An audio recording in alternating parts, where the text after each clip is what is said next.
If you don't know me, my name is Jonathan Davis, or I go by JD most often. I do work for Juniper. I am not here to talk to you about Juniper. If you'd love to have that conversation, especially about what we're doing in the enterprise network, I'm happy to have that conversation with you, but that's not what we'll talk about today. I am a certified wireless network trainer, certified wireless network expert, certified wireless IoT solutions expert. I have quite a few vendor certifications, both with Juniper and with others, and I threw it up there because I thought it might make you laugh. It is true, I'm also a certified beekeeper. I do not currently keep bees, but did for many years and loved that process. It's much like keeping users happy, in fact. When they're happy, you know it, and when they're not, they let you know. So you can all probably relate.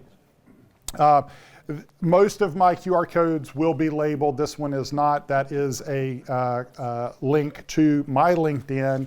Feel free to connect. All of the QR codes in here, I promise, are what I tell you they are. I'm not messing with anyone today. With that said, today we're talking about securing the network, which is a really we could talk for 40 hours on this straight and still only cover 10% of the total volume of what we need to cover. The idea that we'll cover everything in the next 30 minutes is kind of silly, so there's going to be a lot that I'm not going to cover. If you feel like you can cover that better, or you want to cover that, reach out to me on LinkedIn. If you want to leave comments, reach out on LinkedIn. If you want to ask questions, reach out on LinkedIn. I love having these conversations, and we're looking into the next year to see what else we need to have up here on this stage for Back to Basics. And so if you have an idea or something that needs to be covered, reach out on LinkedIn, please. It would be very, very, very helpful, not only to me, but ultimately to this chapter. So with that, a brief overview of what we're going to cover. Can you guys all hear me okay? Okay. Just wanted to be sure. So we're going to cover access to the network. How do we get on the network? Common protocols that are in all of your networks and may create issues. Authentication pitfalls, access to the management networks, and then other considerations. So let's talk about wireless first, because if you didn't notice from all the wireless certifications, I love Wi-Fi and wireless, and so of course I started here. Here are some questions that you should really be having a conversation with your networking team. Depending upon the size of your organization, you may have a networking team, and then you may also have a networking and a Wi-Fi team. If you have the dedicated Wi-Fi team, they can probably answer these questions really easily. They probably already do a lot of this work. If you have a networking team with someone who kind of does Wi-Fi, there's probably a little bit more work for you to be involved in here, and it'd be useful for you to get to the bottom of. So the first question is, are the networks using the highest available security supported by the clients? By the clients is the important part here.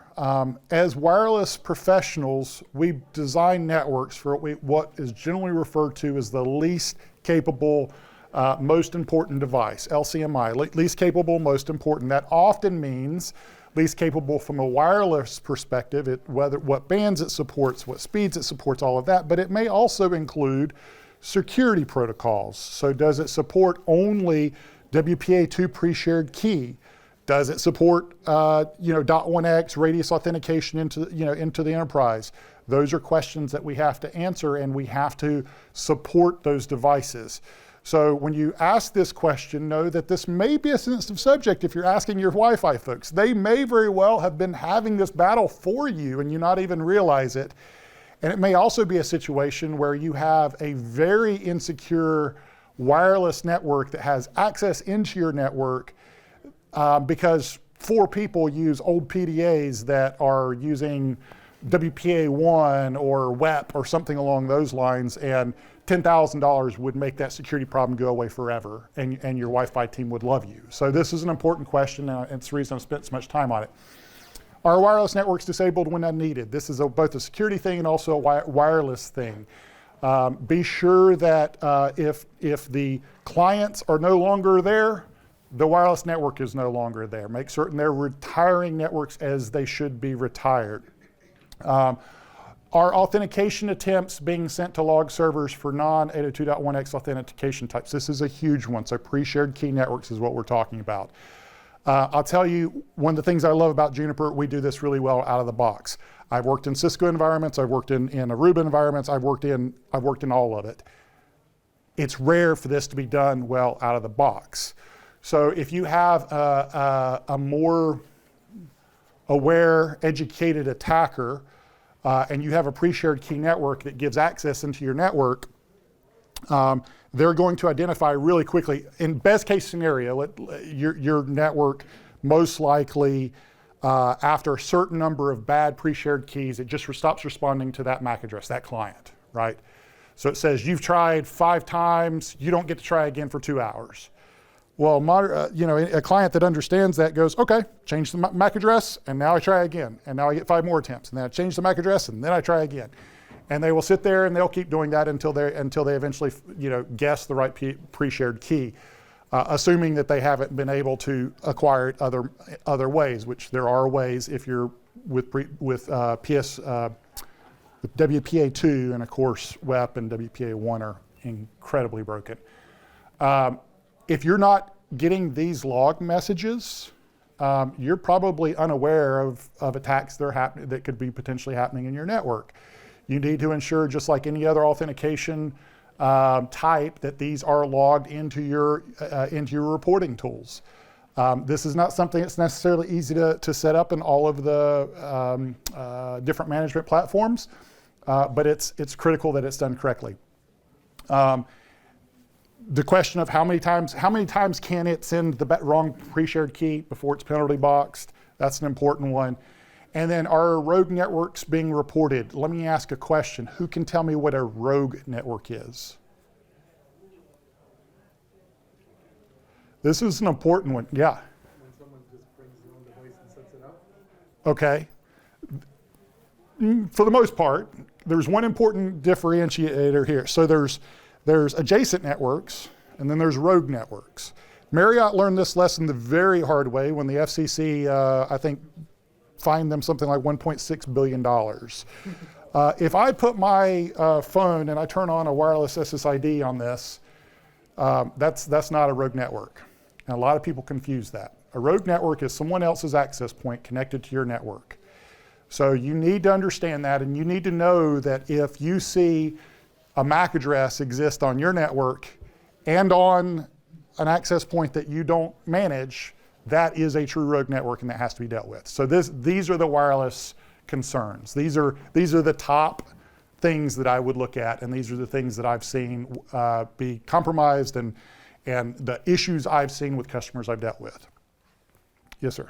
How do you negotiate that with things on both ends of the technology spectrum, like MAC recycling on the one end of the spectrum, and on the other end of the spectrum, you have MAC ID randomization built into supplicants nowadays? Right. So the real question here is, what are we doing with all of the changing MAC addresses?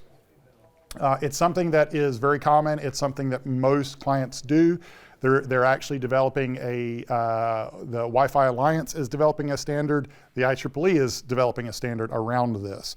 So the reality is a MAC address is no longer something that we can trust to indicate an individual client. So in that situation, it can be a few things. For a pre-shared key network, it's ultimately about not simply not accepting too many of those bad pre-shared keys, bad authentications, before you just simply block the network. And ultimately, it's about identifying your clients a different way. That should most likely be certificate-based, or at the very least in a True.1x, where you are authenticating a user on that client rather than authenticating that the client has the pre-shared key. That's the best way I can explain that shortly. I hope that answers that question. Don't assume a MAC address is a device. If again, changing a MAC address on one of these things is trivial. So even if someone doesn't have, say, we'll say Metasploit running or something along those lines, even if it's something they don't necessarily automate, they can still manually do this very easily. All right, moving on to the wired network. How are you managing your uncontrolled publicly accessible LAN ports? This is a question, and this is an issue I have seen in so many places that I've worked and other places I've been. Those network ports that are in lobbies and waiting rooms and meeting rooms and public bathrooms, this is a new one because with IoT, there may be things like smoke alarms that are now, actually it's, well, it's carbon monoxide, but it's also the sensors for example, in schools, you'll see situations where they'll have them to detect smoking. So there are a lot of things that end up in bathrooms now that are actually network connected. And if you have a network port in that bathroom, it's entirely possible someone could get in there and have access to it. What do they have access if they plug in? And then outside access. I'll tell you a quick story about this. Several years ago, I worked at a very large international manufacturing company. I left on a Tuesday morning. It had been a 3-day weekend. I left at 4 a.m. and I drove up to a facility about 5 hours away, and I got there 9:30 or so, and I met my engineer that was working there. He goes in the employee entrance in the back. I came in the front. I came in the guest entrance. And as I did, I walked by, and there's network cable literally hanging out of the window. And I walk over, and So I take my tester out of my bag, and I connect it up, and it gets an IP address, and it gets connected out to the cloud. So I just left it there, connected. Got there, walked over to his desk. I said, so tell me about the network port that's outside of the building in the guest parking lot. And he was just like, what do you mean? So there's a network cable hanging out of a window into the guest parking lot. Tell me about that. And he was just like, oh, we had a party before the weekend in the parking lot. And we had to, I forget if it was like a till or what they had to connect there, but they left that connected all weekend, 3-day weekend, extended weekend, a holiday weekend. They had left that just hanging outside of the building, fully connected. This stuff happens more than I would ever like to think about it. Like, this should give you nightmares, because that was a connection directly into the network of a large manufacturing facility that was under constant attack by a foreign entity because they wanted actually for that specific facility exactly what they made. And eventually they got that a different way, and they began producing construction equipment under the company Valois that sounded a lot like the original company. And that it wasn't that way, but those types of things happen. So let's talk about protocols, and we're kind of staying on the wired network here when we talk about a lot of this. CDP and LLDP. So CDP, obviously, we're talking a Cisco network. Cisco came out with CDP. This is what happens. I work for Juniper, but the reality is Cisco comes out with a protocol, and they either choose to submit some of it to standardization, or IEEE goes, you know what, screw you, we're doing it our own way. And that's where LLDP came, right? So what this does, in fact, you cannot run high power PoE, power over Ethernet, without LLDP. It will not, it has to be, LLDP has to be running for the devices to negotiate how much power is required. So you have this on every port that has PoE, unless you've specifically turned it off. Do I have that packet? No, I don't. I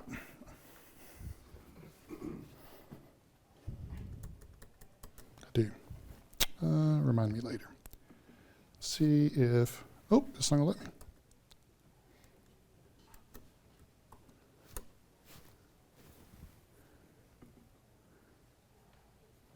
Okay, well, so what does it provide? It provides information about the switch, right? It's providing information to the client. It provides it to other switches. That's how a lot of negotiation happens between network devices. It's useful. It's very important to your network team. It's also very important to attackers, because this is some of the stuff that it provides. It provides device name and IP address of the device that you're connecting to, right? It provides the device type and its capabilities. Is it a router? Is it a switch? Is it a voice over IP endpoint? What's the OS version it's currently running? This is in CDP. LLDP, I don't think LLDP provides OS version because they realized what a security flaw it could be. Specifically what OS version, right? So if you get connected, like that port that was hanging out of the manufacturing facility, if they'd connected to that, a very quick packet capture, and they would have known exactly the version that was running and whether or not there were any security vulnerabilities baked into that, right? It's a really, really easy, quick search. The interface ID and type, VLAN and VLAN naming. Of course, the interface ID also gives you naming, and then the PoE capabilities. So really by capturing one packet, which is very easy to capture, it's especially with LLDP, it's a unique ether type.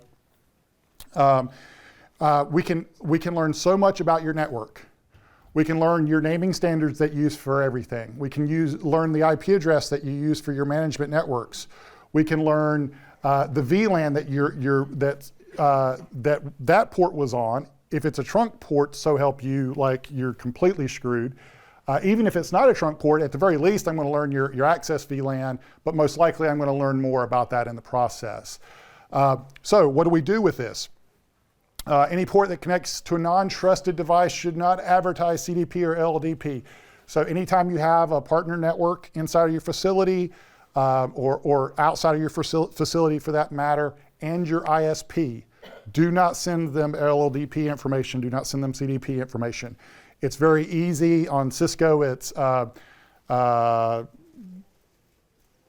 CDP disable, I think, on the interface. Wow, it's been a while since I've done that. On pretty much everyone else, it's a system command, so you can actually say, okay, on these ports, do not advertise this, and it simply turns that off, and it will no longer advertise it. This is one of those things, again, time and time again, it gets used, and I don't think, as useful as it is and as much as I love it, it can create issues. Spanning tree and port security. Spanning tree is used to ensure a loop-free network. Raise of hands who understands spanning tree? Okay, so most of you, all right. So the reality is it's all about finding the loops and preventing them from creating a broadcast storm. When I worked at UNC the first time in 2000, we'll say 3, people found that people were playing around and they found that they could bridge, because Windows let you do this at the time, they could bridge their wired and wireless interfaces. And they thought that would somehow make things faster, so they would do it. But it actually did was bridge traffic from the wireless network onto the wired network. And we would create loops that would literally take down sections of the internet, because it was UNC Chapel Hill and all those IPs were publicly addressable IPs. Spanning tree came along. Spanning tree got further advanced, and then we started passing it across Wi-Fi and other things to ensure that never, ever happens again. And the same thing happens in your network. We build these redundant loops for layer 2 networks. We build these redundant loops with the intent of spanning tree ensuring that we never pass traffic continuously in that loop. It gets to an end and stops. What happens? How can an attacker use spanning tree? Well, if it's not appropriately configured, ultimately there is a device called the root, right? The root bridge. If you don't have spanning tree appropriately configured in your network, I can set a high priority for my device, and I can come in and I can force a re-election. I can ensure that I become the root bridge. And then I can see all of your layer 2 traffic. All I have to do is ensure that traffic continues on its merry way, which isn't that hard to do. And I've just man in the middle of your whole layer 2 network, and you probably wouldn't even know it if it wasn't for the fact that I forced a spanning tree re-election. There was likely a 9-second outage in the process. Up to 50 seconds, but most likely a 9-second outage. That would be the only hint, and maybe some additional latency depending upon what kind of equipment. So we have to ensure that spanning tree is configured with root bridge priorities appropriately configured on our root bridges so that nothing can force that election and take that role away from them. Any untrusted ports, again, those ports that we know are outside and in our conference rooms or in places where we don't want anything to ever be, we should be using BridgeGuard or BPDU guard, some way of ensuring that we will never interact with a spanning tree packet that comes that way. And then from a DHCP perspective, we need to be ensuring that we have DHCP snooping turned on. Worked at a different manufacturing company before I worked at the one that sounded like VAWA. And we had an employee who felt he was being mistreated by HR and felt that he could get access to things he shouldn't. And so he brought in his own little switch router, began handing out IP addresses and began capturing traffic. We did not have DHCP snooping turned on. We did after. And we eventually got a ticket where someone was like, normally my IP address is somewhere like this, but it looks like this now, and things have gotten a little bit slow. And he happened to be out sick that day, and it took us 9 hours to find the device. We were able to find where it was eventually from a network perspective. Before we wanted to shut it down, we wanted to know where it was at. And it took us 9 hours to find it because he had hidden it well. And this is the type of thing that if you don't turn on DHCP snooping can absolutely happen. All right, routing protocols. Oh my gosh, there's so much in routing protocols. Internal, first of all modern routing protocols support peer authentication. You should absolutely use it. It hurts me right here every time I think about how many companies I know that do not do this. It's as simple as creating a key on all of your devices. This is and sharing that and ensuring all of the devices that are supposed to participate in the routing protocol have that key. That's it. That's all it is. If you don't have that though, anyone else can join, anyone else can receive routes, anyone else can get a better understanding of your network, and anyone else can influence traffic if they choose to. Disable routing on non-management VLANs. So this is often called passive interface, where basically what you're saying is I will not create a route adjacency. I will not create a routing relationship with anything that exists on these other VLANs. And you give it a VLAN list, and that way, if someone brings in a router and wants to become part of the routing domain, and they put it on the wrong, guess what? They don't get anything. The packets are never even sent. Externally, there's so much externally.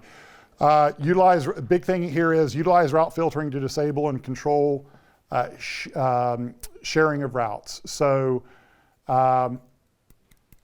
what really this is about ensuring that you're only accepting routes from those that you want to accept routes from. You're not going to accept routes from anyone else. And then the QR code here, I told you the rest of them would be labeled. This is a really, really good document that NIST put out on BGP security. This is something that you should find your routing guy in your organization, print this out, sit him down and say, do we have BGP running? It's possible that your ISPs are handling it for you and you don't. And if the answer is yes, you hand it to them and you say, I need to understand what we are and are not doing out of that document. There are a lot of things like, for example, so ASNs, right? In BGP, we pass ASNs. We say this network, here are the ASNs that we hop through to get to that other network, this autonomous system number. You should be hard setting a limit and saying, I don't trust anything that requires me to hop through more than X number of ASNs. Why? Well, we've seen China, we've seen Iran, we've seen several organizations and also government entities that suddenly began advertising networks they do not own. And the only reason that anyone believed them was because they weren't filtering that. There may be situations where they go, okay, you can get to me, I'm going to make this route look really, really great. I'm going to say that this is the fastest route. Yes, it's 28 hops, but it's super fast the whole way when it should be 16 hops. So now all of the traffic is going to come through me, before it goes back out to where it's actually intended to go. And in the process, I get to capture it all.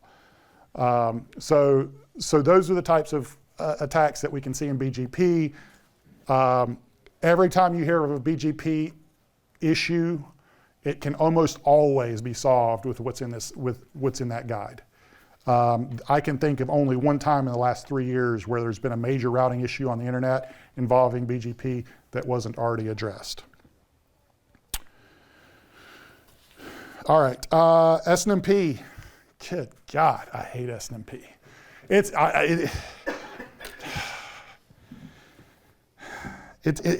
so dirty. That's the only word for it. Please change the default or disable the default communities.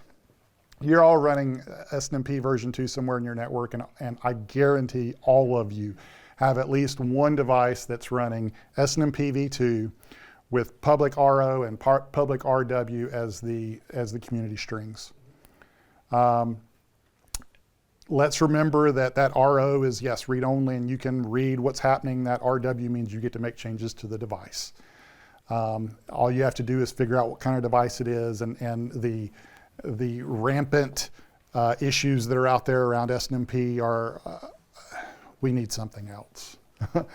But everyone turns on SNMP for their enterprise equipment, and you should be scanning your entire network for SNMP and looking for those communities. There's no way of getting around it. Not to say SNMP shouldn't be used.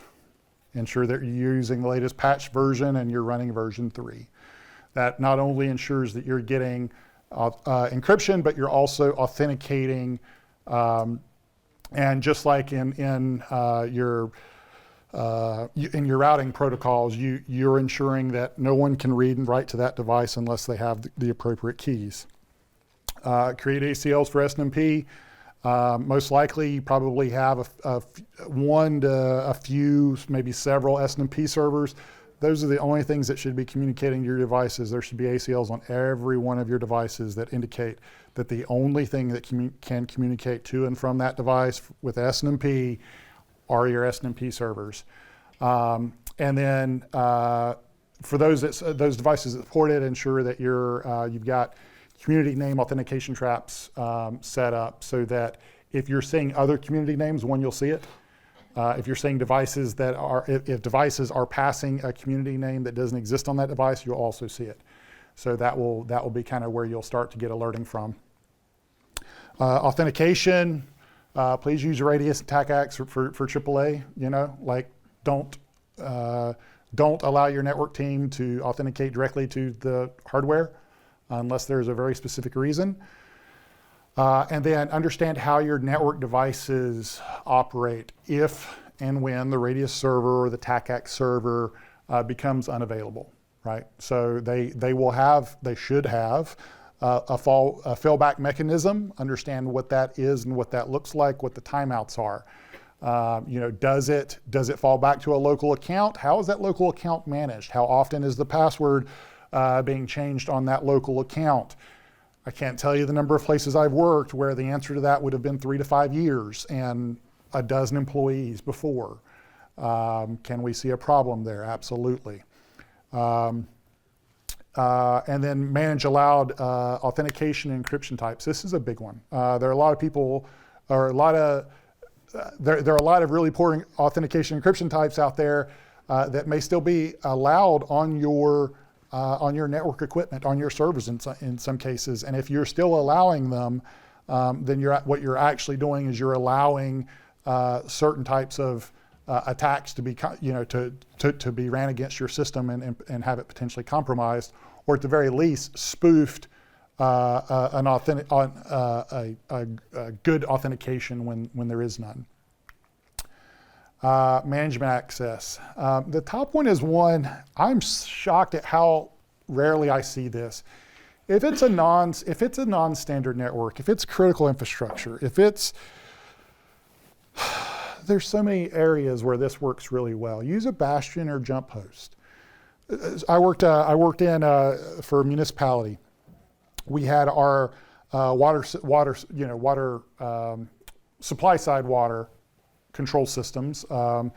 And they were all on their own network, and eventually we lost the battle and they had to be connected. And but what we found we'll just, based on the requirements, there was one box essentially that they needed access to. So we created a jump host. They VPN'd into that jump host. Once so they were on that jump host, they then had the option or the opportunity to connect to the one system they needed to connect to, and that was it. And with that security policy, we were now able to say, okay, any device that tries to connect, it's only allowed to go to this one device. And this device is only allowed to do one other thing. And we were able to lock it down really closely and tightly there. You can create really, really creative rules when you simplify things down that way. So if it's out-of-band management into your data center for off hours, this is a great way of doing it. Yes, use the VPN, use the other things, but give them a freaking bastion. Don't let them connect directly to devices. Ensure management services and interfaces are protected by ACLs. This is all very common stuff. As I mentioned earlier, SNMP servers, for example. And then ensure elevated accounts are used for elevated access.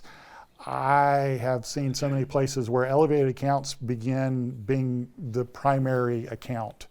That's what they're using for all of their normal access. Don't allow that to happen. I get it, it's easy. Don't allow that to happen. If they can get access to their email, if they can get access to all of their normal business tools from their elevated account, they will. That will be their only account. A few other considerations. Verify firmware and configurations for KVMs. This is something that gets missed a lot. You pretty much cannot buy a keyboard, video, and mouse switcher, a KVM, that is not IP connected today. You can't do it. And if you're not ensuring that it is patched and that it has configuration that if you're not using that portion, you can disable it, you can put an ACL on it, do whatever. It will get plugged in. Someone will plug it in. So ensure that that is patched because you don't want to give them keyboard, video, and mouse control to every system that's connected to it. Same thing for out-of-band management. So ILO and DRAC is a great example here with servers. I was helping at a facility a couple of years ago. We were in the data center. I pulled up. I had my laptop out, and I was checking a couple things, and I was just like, oh, okay. And I connected to the server that I had permission to connect to. And then I realized that through I think it was DRAC in that case, it was Dell, the way they had it configured, there was no authentication required. And so I went ahead and made the change and then waited for him to ask me about it. And he got ready to log in. I was like, no need, I've already made the change. He said, what are you talking about? I said, your DRAC's wide open. He's like, no, it's not. It's not even connected. Yeah, it is. Go ahead, log in, take a look. And he logged in and verified I'd already made the change that we talked about, and then he disconnected the DRAC again. So basically all your DRAC and out-of-band management, those are some areas that you need to be considerate of. One final area that I wanted to bring up, this is something that's really kind of near and dear to us at Juniper. We're API first, everything has an API, we're cloud, it's great. I love being able to use Python or various ways of making changes. It's a lot of fun. But the reality is there's an API key for all of your cloud services. There should be several. You should have an API key per application, and that API key should provide them minimal access. Here I used an example. This is from our dashboard. Just there was literally a general API key, had super user access to all sites. And if you have something like this in your environment, they're using it for every application they write. They're using it all the time for everything. And if it ever gets compromised, then the only other thing they need is an org ID or the ID that identifies your organization. When it gets uploaded accidentally to as we've seen in the past, where API keys end up on, what's that? Yes, the GitHub, thank you. Like this is, I can't tell you how many organizations do this. Understand how device configurations are stored online and offline. As network engineers, we have to keep copies, and we have to be able to restore in the event that we have complete loss of something, especially with encryption and everything, all of the other attacks that are going on out there. But we also have to ensure that when those things are stored offline, or when they're stored anywhere other than on the running device, they hold the keys, and those keys can, in some case, can be reversed out, depending upon encryption types, et cetera, et cetera. So verify that the configuration stored, the keys stored in the configuration are encrypted in non-reversible format. And when you share those configurations with third parties, I don't care if it's the vendor du jour of that hardware, sanitize the configuration, because ultimately they're putting it in their back-end systems that may or may not be compromised one day. Sanitize the configurations every time. It's annoying, I get it, but don't. And where are your keys? Understand, actually that's doubled, isn't it? Wow. And that's it. I've got a little bit of time for questions, discussion, horror stories, whatever you want here. JD, can you go back to TACACS and just kind of explain why it's important? It's centralized authentication, right? Yeah, so TACACS, TACACS was another one of those I mentioned earlier. Come on. Wow, that does not.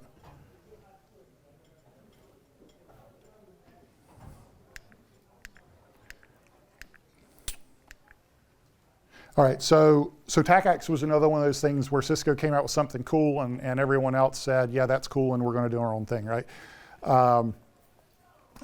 So it's really common to hear TACACS and Radius kind of used together. They are different protocols.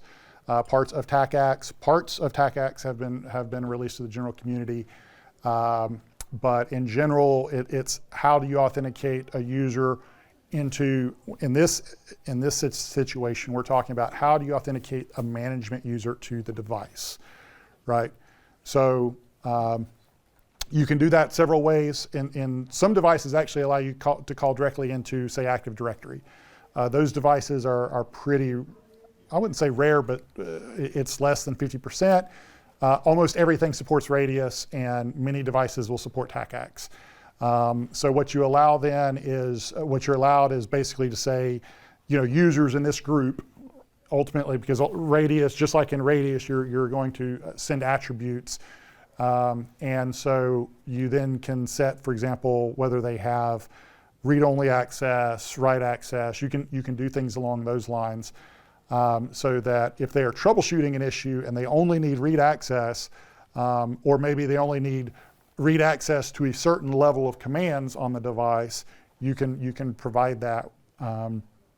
But more importantly, it's about knowing when people are trying to authenticate with incorrect access. That's probably the most important aspect of this, because yes, you need to authenticate. You need to authenticate the correct users. You need to be able to provide a centralized management to ensure that they're always using their user account that indicates who they are, so that you can trace back and know which commands they ran if it created an issue. That's all important. But also what's important is knowing all of those times that someone tries to log into that device with the incorrect credentials, because that's one of those signs that could be a potential area of future compromise or even current compromise, depending upon what you're seeing. Anything else?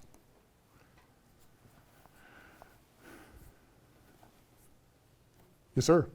Is diameter relevant at all, or is that, like, what's going on with that?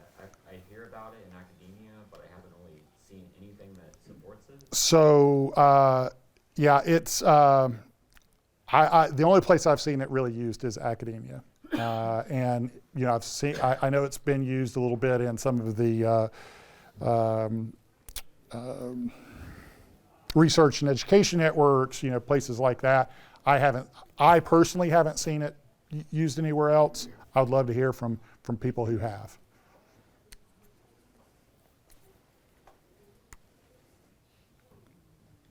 Anything else? Was this useful? Okay. Again, I'm going to go all the way back to the very beginning so that you guys can, once again, find the QR code, and you can send me a message offline and say, hey, you didn't cover this important point, or you didn't cover this, or I need to learn more about this. And those comments can certainly influence what we talk about next. I am certainly open to those. All right, thank you.